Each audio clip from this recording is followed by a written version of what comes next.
오늘 본문을 가지고 믿음의 결단이 열매를 맺습니다 라는 제목으로 말씀을 나누도록 하겠습니다.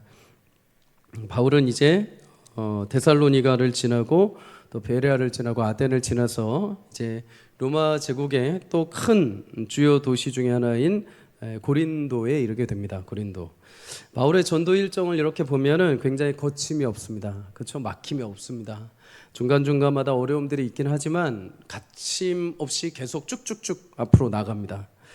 그의 거침없는 행보를 보면 가끔씩 놀랍니다. 그런데 여러분 누구나 그 내면에 깊이 들어가 보면 고충이 있죠. 염려가 있습니다. 어려움이 있습니다. 겉으로는 번듯해 보이지만은 그 마음을 딱 열고 들어가 보면 반드시 모두가 다 문제와 아픔들이 있죠. 바울도 역시 여러분 오늘 본문을 보면 그러한 장면이 있는 것을 우리는 보게 됩니다. 바울이 추후에 고린도 교회를 개척하고 나서 고린도 교회 성도들에게 서신을 보내는데 그때 그의 속마음을 이렇게 얘기를 합니다. 고린도전서 2장 2절 3절 내가 너희 중에서 예수 그리스도와 그와 십자가에 못 박히신 것 외에는 아무것도 알지 아니하기로 작정하였음이라. 내가 너희 가운데 거할 때에 약하고 두려워하고 심히 떨었노라. 여러분 바울이 고린도 교회에서 전도를 할 때 그의 속마음을 말합니다. 고린도 교회에서 전도할 때 약하였다고 합니다. 약하고 두렵고 무척 떨렸다라고 말합니다. 여러분 목사님들이 여기 강단에 서면은 이렇게 말을 막 하면은 하나도 안 떨릴 것 같죠. 안 떨립니다. 안 떨리는데 하나님의 주신 힘으로 해야 되기 때문이죠. 그런데 마음은 굉장히 두려울 때가 있습니다. 두렵고 염려가 있을 때가 있죠. 말씀을 선포할 때 혹여라도 이게 잘못되는 거 없나, 혹여라도 그때 그 말씀은 잘못되고 실수한 건 아닌가 막 이러면서 계속 마음이 움직일 때가 있습니다. 여러분 그렇다면 고린도가 도대체 어떤 도시였기에 천하의 바울도 어떻게 마음이 그렇게 약해지고 어떻게 그렇게 두려워졌을까요? 고린도는 크게 두 가지 특징이 있습니다. 첫째는 부유함이 있었고 둘째는 도덕적 타락이 있었습니다. 희한하죠? 여러분 언제나 부유함이 있는 곳에는 성경에 보면 항상 도덕적인 타락이 항상 그 뒤를 따라옵니다. 그러면 부유함은 꼭 나쁜 건가요? 부유함은 저주일까요? 그렇지 않죠. 하나님은 그의 백성들을 부유하게 하시고 채워주시는 분인 줄 믿습니다. 잠언 10장 22절에 이렇게 말합니다. 여호와께서 주시는 복은 사람을 부하게 하고 근심을 겸하여 주지 아니하시느니라. 여러분 부하게 되는 것은 하나님이 주시는 복 가운데 하나입니다. 오해하지 마십시오. 그럼 나는 부하지 않으니까 복을 안 주셨나? 그게 아닙니다. 부함도 복 중에 하나이고 건강도 복 중에 하나이고 가정을 이루는 것도 복 중에 하나이고 자녀가 있는 것도 복 중에 하나이고 사업장이 있는 것도 복 중에 하나이고 믿음의 동역자들이 있는 것도 복 중에 하나이고 아멘 할 때까지 좋은 교회를 만난 것도 복 중에 하나이고 그 중에 가장 큰 복은 예수님을 만난 복인 줄 믿습니다.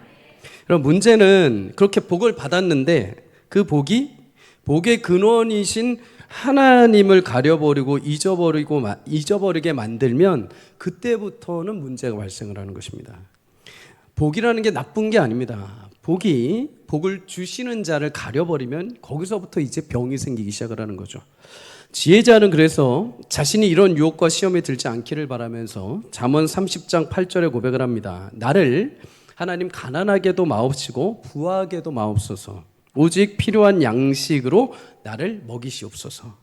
혹여라도 물질의 복을 너무 많이 주셔서 부해져가지고 내가 나중에 그 물질에 취해가지고 물질을 주신 하나님을 안 보고 물질만 보다가 하나님을 잊어버리는 교만에 빠지지 않게, 혹여라도 물질을 너무 안 주셔서 내가 너무 가혹한 인생을 살아서 하나님을 원망하고 불평하지 않도록 내게 필요한 양식으로만로 채워주십시오. 그렇게 간구를 합니다. 여러분 그래서 우리는 늘 기억해야 하는 것이 복을 얻게 되었을 때 한나의 기도를 항상 기억해야 됩니다. 한나는 자식의 복이 없었죠. 그렇게 자식을 원했지만 자식을 갖지 못했습니다. 그러다가 하나님 앞에 간구함으로 하나님께서 사무엘이란 복을 주셨죠. 이때 한나가 사무엘을 낳고서 사무엘이란 복이 하나님을 가리지 않도록 자식이란 복에 가려져서 복을 주신 하나님을 잊지 않도록 기도를 합니다. 사무엘상 2장 7절에 대표적으로 이렇게 기도를 하죠. 함께 읽어볼까요? 시작. 여호와는 가난하게도 하시고 부하게도 하시며 낮추기도 하시고 높이기도 하시는도다. 아멘. 하나님 지금 나한테 사무엘이라는 아들을 주셨는데 이 사무엘이라는 아들을 하나님 내게 주신 것이요, 하나님이 거둬가실 수도 있는 분이요, 나를 창피하게 분인나보다 내가 먼저 결혼을 하고 더 남편에게 사랑받는 자였지만 자식이 없어서 내가 바닥을 치고 있을 때 하나님이 언제라도 내게 자식을 주심으로 인해서 그 위치가 역전되게 하시는 하나님, 모든 복의 근원은 하나님입니다 라는 것을 고백하고 있죠. 여러분, 부유함은 복 중에 하나일 수 있습니다. 그러나 그 복을 주신 하나님을 잊어버리면 이제부터 그 복은 복이 아니라 저주가 되는 것이죠. 진짜 부자들은 티를 내지 않는다고 합니다. 티를 내지 않는다고 합니다. 검소하다고 합니다. 그런데 이제 막 갑자기 로또에 당첨해서 급 부자가 되거나 아니면 어정쩡한 부자들 있죠. 그런 부자들은 티를 많이 낸다고 합니다. 막 여기저기 막 치렁치렁 막 이렇게 달고 나 부자에 이렇게 자랑을 하는 거죠. 백화점에 가서도 이런 부자들은 사실 백화점 잘 안 간다고 합니다. 어디 가서 저렴한 거 산다고 합니다. 근데 어정쩡한 부자들은 이제 백화점 가서 이렇게 백 여러 개 들고 다니면서 이제 막 이렇게 자랑을 하는 거죠. 그래서 진짜 부유한 사람은 겸손하다고 합니다. 굳이 그것을 티를 안 내는 거죠. 여러분, 우리도 그래야 됩니다. 복을 받았을 때 그 모든 것이 하나님이 내게 베푸신 것이요, 그것을 하나님이 주셨다면 하나님을 위해서 선용해야 하며 동시에 언제라도 그 복을 하나님이 다른 이에게도 주실 수 있다는 겸손함이 있어야 될 줄 믿습니다. 내게 주신 복 때문에 복의 근원이신 하나님을 잊어버리지 않기를 주의 이름으로 축복합니다. 오히려 내게 복을 주실 때마다 주신 하나님을 더 찬양하고 내게 긍휼을 베푸신 그 하나님께 감사할 때 여러분에게 허락하신 그 복이 여러분의 심령 가운데 복으로서의 아름다운 열매로 확장되어 갈 줄 믿습니다. 그게 진짜 복인 것이죠. 여러분, 고린도는 이렇게 상업적으로 매우 발달하고 부가 발달하다 보니까 바울이 말씀을 선포할 때 전혀 듣지를 않습니다. 교만한 마음들로 꽉 막혀 있는 거죠. 바울이 복음을 전할 때 오히려 그들은 복음을 듣지 않고 그들의 부요함을 자랑하고 그들의 재력을 자랑하고 비방하는 일을 했습니다. 또 한 가지 고린도의 특징이 하나 있는데 그건 도덕적인 타락입니다. 부요함을 선용하는 지혜가 없으니까 그 부요함을 어디로 끌고 가는지 아십니까? 자신의 쾌락을 탐하는 데에다가 모두 사용을 하죠. 고린도는 아덴과 같이 여러 우상 숭배를 하던 도시입니다. 흔히 우리가 아는 비너스라는 여러분 동상을 아마 보셨을 겁니다. 비너스는 신 가운데 하나죠. 근데 그 비너스 신전이 고린도에 있었습니다. 이 신전을 섬기는 여자 노예가 1000명이 있었는데 낮에는 신전을 열심히 섬기고 밤에는 이 여인들이 거리로 나와서 죄송하지만은 매춘 역할을 한 것이죠. 그 정도로 여러분 이 고린도는 굉장히 우상숭배와 쾌락이 굉장히 만연했습니다. 그런데 여러분 이들을 향해서 헬라 세계에서 속어로 코린디아조, 다시 말해 음행하다라는 단어를 갖다가 이 고린도인들이 얼마나 음행으로 유명했냐면 이 단어를 고린도인들에게 사용을 했습니다. 다시 말해 이런 코린디아조 같은 인간 하면은 이런 고린도 사람 같은 녀석 이렇게 욕이 되는 것이죠. 그들이 얼마만큼 부도덕한 행동을 했는지 또 그게 헬라색에 얼마나 소문이 날 정도였는지 우리 알 수 있죠. 그런데 여러분 그렇게 부유함으로 교만하고 영적으로 부도덕한 도시였던 고린도에 이제 바울이 들어가게 됩니다. 근데 여러분 바울이 혼자 하나님을 신뢰하고 혼자 하나님 앞에 영적으로 깨어있는 자가 어둠의 도시에 딱 들어가면 영적으로 어떨까요? 눌릴 수 있겠죠. 두렵고 떨릴 수 있겠죠. 여러분 한 번도 정말 모태신앙으로 태어나서 죄를 한 번도 안 지어지신 분들, 그런 분들이 여러분 오늘 저기 강남 한복판에 가셔가지고 저기 나이트에 한번 들어가 보십시오. 기대가 되십니까? 아마 들어가면은 이게 뭐야 하면서 막 무서워서 벌벌 떨고 나오실 겁니다. 여러분 사회 문화에 음행이 가득하고 타락한 도시에 바울이 들어갑니다. 이 복음을 이 땅에 전할 수 있을까? 그리고 또한 자신이 이 도시 속에 복음을 전하기 위해 왔는데 영적으로 무너져서 나도 이 죄악에 물들지 않을까? 얼마나 많은 영적인 도전과 두려움들이 그 마음에 있었겠습니까? 그래서 바울은 그 영적인 도시, 어두움의 도시에 딱 들어갔을 때 이런 모든 염려와 걱정, 두려움 속에서 딱 한 가지만 작정을 합니다. 딱 한 가지만 결정을 합니다. 그게 무엇이냐? 오늘 본문 2장 2절을 고린도전서 2장 2절을 다시 한번 봅니다. 그가 이렇게 결정을 합니다. 내가 너희 중에서 예수 그리스도와 그와 십자가에 못 박히신 것 외에는 아무것도 알지 아니하기로 작정하였다. 고린도에 들어갔는데 너무 어두운 겁니다. 영적으로도 타락해 있고 물질적으로도 외적으로도 도덕적으로 다 무너져 있습니다. 근데 거기 가서 내가 이 어둠의 현실 속에서 내 마음도 지키지 어려울 것 같습니다. 길거리에 지나가면은 막 여기저기서 환락의 모습들이 보입니다. 내가 여기서 지금 눈을 뜨고서 걸어가는 그 현장 자체가 너무나 무서운 것입니다. 나도 유혹에 빠질 수 있는 것입니다. 그가 그 가운데 딱 하나 결정을 합니다. 이제 나는 이 도시에서 오직 내 눈에 예수님만 보겠다. 오직 나는 예수님의 십자가만 보겠다. 이 외에는 다른 어떤 것이 내 눈에 들어오지 않도록 내 마음과 나의 시선을 결코 빼앗기지 않겠다. 결단을 한 것이죠. 여러분, 우리가 여기서 한 가지 교훈을 얻습니다. 신앙은 여러분 믿음의 결단이 필요합니다. 반드시 필요합니다. 신앙은 물론 하나님의 은혜로 되어지는 것입니다. 그런데 은혜라고 해서 내가 아무것도 안 하고 혹은 어떤 결단도 없다는 것을 결코 말하지 않습니다. 성경은 하나님의 은혜로 부름을 받았지만 항상 그 광야길을 가든 약속의 땅을 가든 항상 결단들이 있었습니다. 아브라함이 결단했죠. 모세가 결단했죠. 여호수아가 결단했죠. 다윗이 결단했죠. 항상 그들은 다 결단하고 갑니다. 하나님의 은혜 아래서 우리는 매일 믿음의 결단이 필요합니다. 여러분, 우리 뇌는 결단만 하면, 각오만 하면 삶의 자세가 바뀐다고 합니다. 금메달리스트들이 여러분 자주 하는 운동이 있는데 이미지 트레이닝이라고 합니다. 실제로 내가 지금 금메달을 따지 않고 목에 걸지도 않았고 결승선에 들어오지도 않았는데 그것을 내가 상상하는 거죠. 그때 마치 진짜로 내가 금메달 딴 것처럼, 내가 결승선에 딱 골 한 것처럼 내가 딱 생각을 하면 여러분, 내가 그때서부터는 진짜 딴 것처럼 행동을 하기 시작한다고 합니다. 뇌가 벌써 거기에 대해서 결단과 함께 움직이기 시작을 한 거죠. 옛말에 시작이 반이다라는 말이 있습니다. 내가 각오만 해도 뇌가 바뀌고 삶이 바뀌는 것이죠. 마찬가지입니다. 신앙에는 때로 여러분 믿음의 결단이 요구가 됩니다. 믿음의 결단. 물론 여러분 그 결단의 근거는 확실해야 되죠.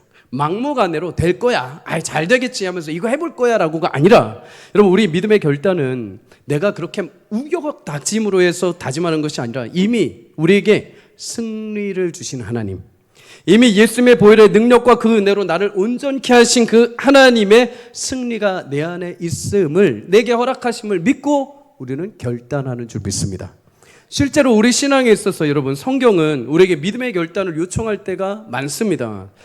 우리가 대부분 잘 아시는 말씀, 우리가 잘 아는 데살로니가전서 5장 16절에 18절은 말하죠. 항상 기뻐해라, 쉬지 말고 기도해라, 범사에 감사해라, 이것이 그리스도 예수 안에서 너희를 향하신 하나님의 뜻이다.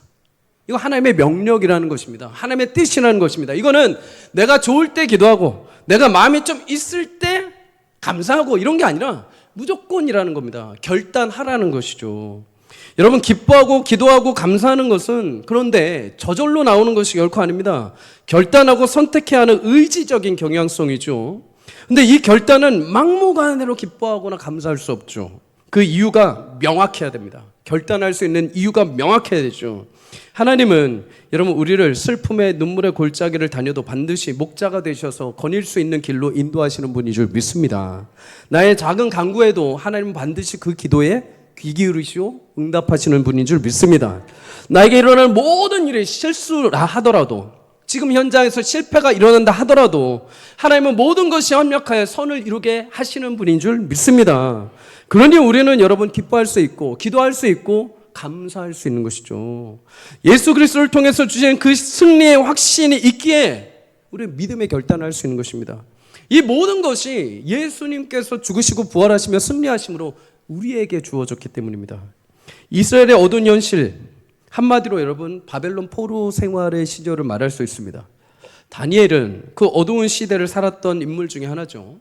바벨론의 느부갓네살이 포로된 이스라엘 자손 가운데 뛰어나고 지혜가 있고 지식이 통달한 몇몇을 골라냅니다. 그리고 자신들이 교육시키고 세뇌시켜서 바벨론의 일꾼으로 세우려고 하죠. 바벨론의 일꾼 삼으려고 할 때 다니엘과 세 친구가 뽑힙니다. 그리고 그들에게 환관장은 왕의 음식을 먹이려고 하죠. 하지만 다니엘은 왕의 음식을 거절합니다. 그리고 이렇게 말하죠. 다니엘 1장 8절 우리 함께 읽습니다. 시작. 다니엘은 뜻을 정하여 왕의 음식과 그가 마시는 포도주로 자기를 더럽히지 아니하리니 하고 자기를 더럽히지 아니하도록 환관장에게 구하였다. 아멘. 여러분, 때로 믿음의 길을 가다 보면 바알과 같은 현실과 마주할 때가 있습니다. 다니엘과 같은 현실과 마주할 때가 있습니다. 그리고 그렇게 우리를 위축하고 주눅들게 하고 내 편이 되지 않는 현실과 상황 마주할 때마다 여러분 기억하시기를 바랍니다. 그때마다 나의 선택과 결단은 오직 예수님이 될 수 있기를 축복합니다. 우리 앞에 십자가의 승리로 새롭게 길을 열어주신 예수님을 알기로 작정하는 순간 하나님께서 그의 손으로 여러분의 삶을 붙잡아 주실 줄 믿습니다.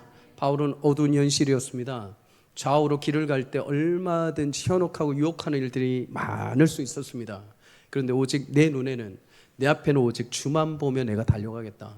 이들이 내게 뭐라고 하고 이들이 내게 뭐라고 유혹을 하든지 간에 난 오직 예수 그리스도의 십자가만 보고 가겠다. 다니엘, 그 많은 왕의 진미를 눈앞에 두고 우리는 설사 굶을지라도 하나님이 주시는 영의 양식을 먹을 것이다. 왕이 준 음식 먹지 않겠다고 결단을 합니다. 여러분, 그랬을 때 바울은 그 고린도에서 전혀 어둠 속에서 아무 빛도 나지 않을 것 같은 고린도에서 하나님이 귀한 복음의 열매를 맺게 하십니다. 다니엘은 어떻습니까? 왕의 진미를 먹은 자들보다 더 얼굴빛이 환하고 더욱 아름답게 빛났다라고 말씀을 합니다. 여러분, 예수님은 모든 불가능을 가능으로 바꾸시는 분인 줄 믿습니다. 죄와 사망의 저주를 기쁨과 생명으로 바꾸셨습니다.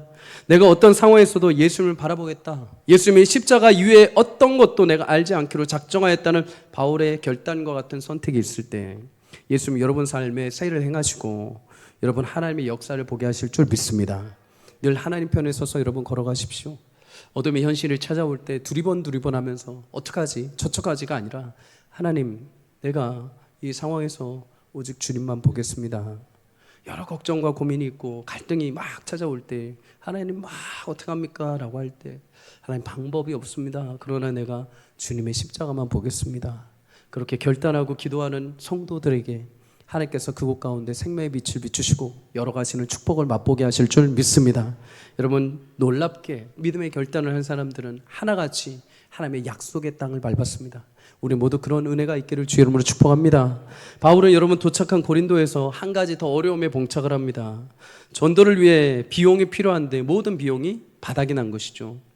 당시 복음 전도자들은 물질적인 후원을 받으면서 사명을 감당했습니다. 그래서 직업이 별도로 따로 없었죠. 바울도 마찬가지였습니다. 아덴이라는 곳에서 급하게 실라와 디모데를 만났습니다. 그러나 실라를 빌립보 교회로 또 디모데를 데살로니가 교회로 급하게 보내면서 그들에게 일정 부분의 자금을 주고 보냅니다. 그러니 자신에게 있던 금액이 점점 바닥을 낸 것이죠. 자신은 정작 전도할 때 이제 물질이 어려움 가운데 처한 것입니다. 그래서 고린도전서 6장 4절에 보면 바울은 모든 일에 하나님의 일꾼으로 택함을 받았지만 많은 것 가운데서도 내가 환난과 궁핍이 있었다라고 말합니다. 언제나 궁핍이 그의 삶에 찾아왔다는 거죠. 이때 하나님은 이달리아로부터, 지금의 이탈리아로부터 고린도로 이주한 아굴라와 브리스길라 부부를 만나게 하십니다. 이들은 원래 로마에서 가죽으로 천막을 만드는 사업을 했던 사람들입니다. 부부입니다. 하지만 로마의 4대 황제였던 글라우디오가 로마에서 모든 유대인들을 추방할 때 어쩔 수 없이 그 땅에서 도망쳐 나오게 되죠. 고린도로 이주해 오게 됩니다. 고린도에서 천막하는 일을 할 때 바울이 그들을 보고 그 부부를 만나서 자신도 과거에 경험이 있던 천막 만드는 일을 같이 하게 됩니다. 그리고 그는 물질적인 필요를 이 일을 통해서 채우게 되죠.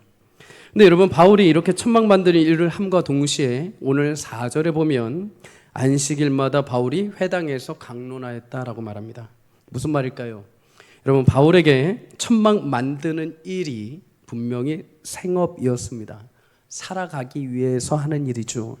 그런데 여러분, 바울에게는 본업이 따로 있었습니다. 그것이 무엇입니까? 복음을 증거하는 일. 바울 자신이 아무리 궁핍하고 아무리 처량하고 아무리 물질이 필요해도 자신이 생업이 그래서 천막 만든 일을 한다 하더라도 그는 정작 본업을 잊지 않았습니다. 내가 지금 당장 물질이 어렵고 내가 생계 연명이 어려워서 내가 생업을 잠시 한다 할지라도 그는 매 안식일마다 반드시 자신의 본업을 찾아가서 복음을 증거하는 일을 했습니다. 여러분, 성도들 우리에게도 본업과 생업이 있습니다. 본업과 생업. 여러분이 일상생활에서 하시는 일, 죄송하지만 그거는 생업이라고 할 수 있습니다. 생업. 말 그대로 먹고 사는 일입니다. 그러면 성도님들 여러분에게 본업은 무엇일까요? 주님을 증거하는 일, 주님을 예배하는 일, 주님을 섬기는 일이 우리 모두의 본업인 줄 믿습니다. 그런데 종종 우리는 이 본업과 생업이 막 뒤엉켜서 자리를 어느 순간 바꿀 때가 있습니다. 그래서 정작 생업 때문에 내 본업을 잊어버릴 때가 있는 거죠. 생업을 위해서 나의 본 직분의 위치를 잃어버리고 와서 하나님 앞에 생업 때문에 막 기도하고 기도만 하다 가버릴 때가 있습니다. 생업을 위해서 본업이 하나의 그냥 도구가 되어버리는 것이죠. 그러나 사랑하는 여러분, 하나님이 저와 여러분을 구원하신 이유는 온 세상에 하나님께서 하나님이 사랑하시고 작정하신 하나님 나라를 세우기 위해 우리를 불러내시고 세우신 줄 믿습니다. 본업을 이루기 위해서 생업을 도구로 주신 것이죠. 하나님 나라의 영광을 위해서 여러분들에게 각자의 인생에서 누구는 사업장으로, 누구는 옷 파는 일로, 누구는 음식 파는 일로, 누구는 은행에서, 누구는 자신의 사업장에서, 직장에서 여러 일들을 생업으로 주신 것입니다. 그래서 여러분, 생업은 바뀔 수가 있습니다. 여러 번 바뀝니다. 이거 하기도 하고 저거 하기도 하고 공부를 하다가 또 대학원에 가기도 하고 대학원 갔다가 취업하기도 하고 내 생업은 막 바뀝니다. 아굴라와 브리스길라, 여러분 이탈리아에서 갑자기 고린도로 오게 됩니다. 여러분 이들은 부유했던 부부입니다. 그런데 여러분 이탈리아에 있던 모든 생업을 놔두고 고린도에 오게 되죠. 얼마나 막막했겠습니까? 그런데 이들도 나중에 보면은 여러분 바울과 함께 동역을 하는 사람들이 됩니다. 바울과 함께 에베소까지 가서 함께 복음을 전하고, 심지어 바울이 이 부부를 향해서 뭐라고 하냐면 나를 위해서 목숨까지 걸었던 동역자들이다. 목숨까지 걸면서 했던 사람들. 아굴라 브리스길라도 사실 이들의 생업은 천막 만드는 일이지만 이들의 본업은 하나님의 복음을 증거하는 자였다는 거죠. 바울이 갑자기 멀고 살기 위해서 천막을 만들 수밖에 없었지만 그는 여러분 그 일 때문에 마음 상하지 않고 항상 본업에 충실했던 것을 보게 됩니다. 여러분 생업은 얼마든지 바뀔 수 있습니다. 그런데 내 생업이 본업이 되기 시작하죠. 그럼 이제 그때서부터는 굉장한 스트레스와 중압감이 여러분을 찾아올 것입니다. 내 사업장, 내 공부, 내 직장, 나의 본업이 되어버리면 거기서부터 이제 거기에 매여 살기 시작을 합니다. 이거 하나 안 되면 낙심하게 되죠. 내가 원했던 학교 못 가면 거의 인생이 끝장난 것처럼 보이죠. 내가 원했던 직장에서 수고를 열심히 했는데 직장에서 나를 나가라고 하면 인생이 절단난 것처럼 괴로운 일이 발생하게 되죠.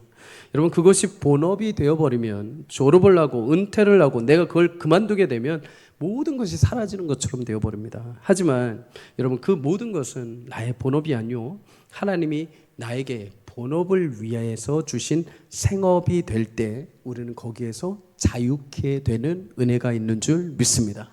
세상 사람들은 자꾸만 이 생업 가지고 따집니다. 생업 가지고 누구 아들은 어디 갔어? 누구 아이는 어디 중학교 갔어? 누구 아들은 점수가 어떻게 돼? 어디 직장 갔어? 하면서 자꾸만 부수적인 생업에 목매이게 만들죠. 사랑하는 성도님들, 우리의 본업은 하나님 나라를 향한 믿음의 발걸음인 줄 믿습니다. 거기에 목적을 두십시오. 그럴 때 우리는 생업에서 하나님이 어떤 일들을 맡기시든 어떤 상황에 처하게 하시든 자유할 수 있는 것입니다. 하나님께서 내 본업을 위해서 얼마든지 바꾸실 수 있는 것이죠.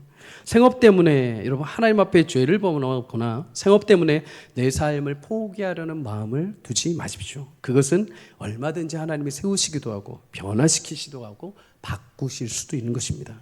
여러분의 생업이 본업을 위해 충실하게 사용될 수 있기를 주 이름으로 축복합니다. 본업에 충실하려고 하면 하나님이 생업을 붙여주십니다. 우리가 흔히 성도들이 오해하는 게 무엇이냐면 하나님 생업을 열심히 잘하게 해주시면 제가 열심히 본업에 나중에 좀 투자해드리고 나중에 제가 생업이 잘 되면 내 자식들이 잘 되고 제가 좀 편안해지면 제가 나중에 본업에 조금 더 몸을 좀 써보겠습니다. 여러분 생업 잘 되면요 여러분 결코 하나님 앞에 가까이 오지 않을 겁니다. 결코 여러분들 생업이 잘 돼서 부유해지잖아요. 하나님 앞에 본업을 위해서 결코 투자하지 않으실 겁니다. 그렇게 될 수가 없습니다. 여러분 하나님 앞에 본업에 충실하면 하나님이 생업을 도구로 삼아서 채워주십니다. 하나님 나라의 원리가 그것입니다. 여러분 이스라엘 백성들 가나안 땅에 있는 이스라엘 백성들이 여러분 본업을 향해서 가는 길 가운데 있었습니다. 하나님이 그 길 가운데 여러 나라와 민족과 먹을 것과 마실 것을 도구로 주셨지 그걸 목적 삼지 않으셨습니다. 그 땅을 향해서 갈 때 갈렙이 그렇죠. 그 땅을 향해서 약속의 땅을 갈 때 하나님이 그 부수적인 것들은 다 채워주셨습니다. 사랑하는 여러분 본업에 하나님 제가 오늘도 이 땅을 사는데 어떤 일들이 있든지 간에 주의 나라와 영광을 위해 살겠습니다. 주의 모든 것을 위해 살겠습니다. 나머지 아버지님 도구로 내게 허락하여 주십시오. 그때 하나님께서 채워주시는 것이죠. 우리 사랑하는 청년들 여러분 제가 옛날에 우리 중고등학생들한테 이런 예화들을 많이 했습니다. 지금은 발언하기가 좀 어려운데 이거는 제 사심이 들어간 거 아닙니다. 대통령이 되면 그 외 부수적인 것들이 막 따라오게 되어 있습니다. 그렇죠? 네. 이렇게 옆에서 도와주는 분들이 막 있게 되죠. 여러분 하나님 앞에 큰 꿈을 두고 하나님 나라를 위해서 내가 헌신하겠다라고 하는 마음으로 하나님 저에게 이런 기회들을 주시면 제가 하나님 나라의 영광을 위해서 사용되겠습니다 라고 할 때 하나님께서 마치 그 일꾼이 되면 그 위에 부수적인 것들을 붙여주시는 것처럼 하나님께서 여러분의 생업에도 그렇게 하나님의 도구로 붙여주시는 역사를 주실 줄 믿습니다. 생업이 목적이 아니라 본업이 목적일 때 하나님께서 채우시는 은혜, 하나님께서 더불어서 그거를 바꾸시고 세워가시는 은혜가 여러분의 삶에 임하기를 주 여러분 축복합니다. 여러분 바울은 이렇게 영적인 어둡고 교만했던 고린도에 본업에 충실해서 말씀에 붙잡혀 복음을 증거합니다. 그리고 오늘 7절 8절 말씀까지 보면 하나님을 경외하는 디도 유스도 회당장 그리스보 온 집에 고린도에 많은 사람들이 복음을 듣고 믿고 세례받았다. 하나님의 역사이죠.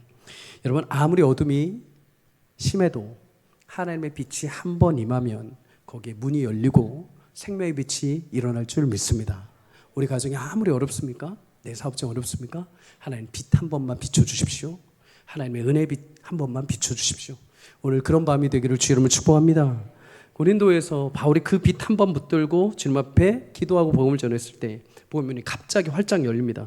처음에 영적으로 아무것도 보이지 않았던 땅인데 하나님 신뢰함으로 예수님 붙들고 예수님만 바라보고 복음을 증거했을 때 그 땅에 귀한 열매들이 막 맺혀지기 시작한 거죠. 그런데 여러분 그럼에도 여전히 바울에게 대적들이 끊이지 않았다고 말합니다. 대적들이 유대인들이 대적하여 비방하였다고 하죠. 이제는 익숙해질만도 하죠. 이제는 평범해질만도 합니다. 그런데 바울에게 이들의 핍박 역시 계속 두려움의 한켠에 자리하고 있었습니다. 그럼에도 바울은 고린도에서 보면 나중에 11절에 보면은 1년 6개월을 거기서 머물렀다고 합니다. 여러분 두려움이 있고 핍박자들이 있는데 어떻게 1년 6개월까지 거기에서 거닐고 있었을까요? 원동력은 딱 하나입니다. 9절에 10절 이렇게 말하죠. 우리 성도님들 함께 읽겠습니다. 시작. 밤에 주께서 환상 가운데 바울에게 말씀하시되 두려워하지 말며 침묵하지 말고 말하라. 내가 너와 함께 있음에 어떤 사람도 너를 대적하여 해롭게 할 자가 없을 것이니 이는 이 성 중에 내 백성이 많음이라 하시더라. 아멘. 우리 여기서 마지막으로 한 가지 교훈을 얻습니다. 하나님은 그를 신뢰하는 자에게 힘과 능력을 주시는 줄 믿습니다. 사도행전 17장에 여러분 바울이 마게도냐, 빌립보, 데살로니가, 베레아, 아덴에 이르기까지 그리고 고린도에 이르기까지 계속해서 핍박이 멈추지 않습니다. 계속해서 핍박자들이 쫓아다닙니다. 바울이 그런 핍박과 두려움 속에서 그를 지탱할 수 있었던 것은 딱 하나입니다.